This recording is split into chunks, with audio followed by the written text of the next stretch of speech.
Today, I'm going to show you how to trade a range step by step with a simple and effective strategy that you can use even if you're a beginner. And if you're trading right now and keep getting trapped by fake breakouts, this video is for you.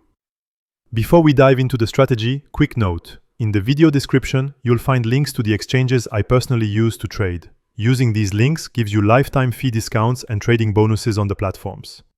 So first of all, what is a range? A range is a market phase where price is neither bullish nor bearish. The market moves sideways between two clear levels, a support zone at the bottom and a resistance zone at the top.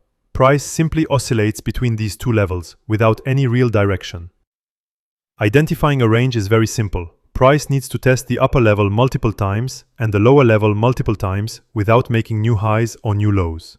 As long as price respects these two zones, we can consider the market to be in a range. Now here's the biggest mistake traders make in a range. They look for breakouts. In reality, the strategy is the exact opposite. You don't trade the breakout, you trade the reactions. The core principle is simple. Buy support, sell resistance. When price reaches the support zone, you wait for a rejection. That rejection can be a long wick, a reversal candle, or simply a clear slowdown in price. Once you see that reaction, you can enter a long position.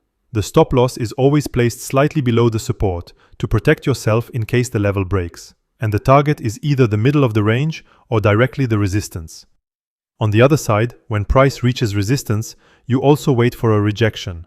Once the rejection is confirmed, you can enter a short position.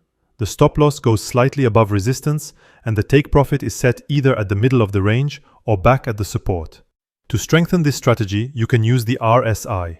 When price reaches support and the RSI is in a low zone, that's an extra confirmation. When price reaches resistance and the RSI is in a high zone, it also increases the probability of a reaction. But no matter the strategy, the most important thing in trading is risk management. You should never risk more than 1% of your capital per trade. Every single position must have a clear stop loss, with a risk-to-reward ratio of at least 2 to 1.